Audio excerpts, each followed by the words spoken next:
uan bizi duguna, barruan bizi duguna, kanpun gertatzen zaiguna ez dakit zen neurri arte, baina barruan bizi duguna beste noizpati hartutako erabaki batzun ondorioa da.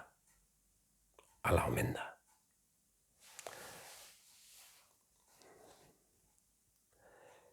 Hola Santa, pues, momentua bizitzen izan momentua ez da atsegina, esan zuen, jode, tipo zertik ez isiltzen, ez? Ja. Eta momentua atsegina bada, esan zuen, jode, zer tipo listua, Ja.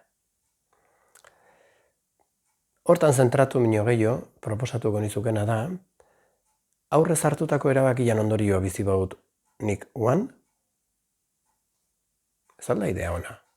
Hemendik aurrea ze erabaki hartuko txuten definitzia, edo neonek erabakitzia ze erabakiko duten etorkizuneko bizitza alakoa edo olakoa izateko.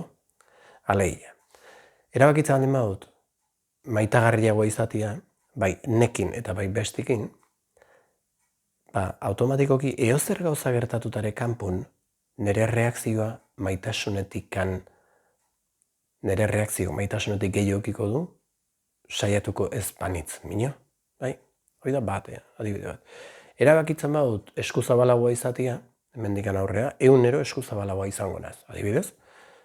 Hemendik aurrea gertatuko zaizkidan gauzan aurrin, ze gauzak gertatu ingo zaizkizu, Beste mundu guzia ez da galdituko guregatik, Bere martxan segiko.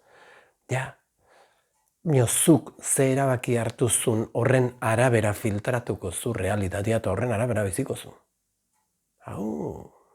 Eta hierra da. Solstizioa dator, ekaina. Hartu denbora bat. Ze erabaki nahizu?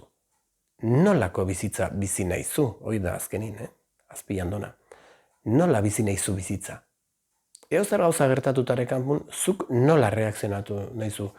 Goxo, sendo, era atsegin batin naiz sendo izan diakela, maitagarri, eskuzabal, nola reakzionatu nahizu?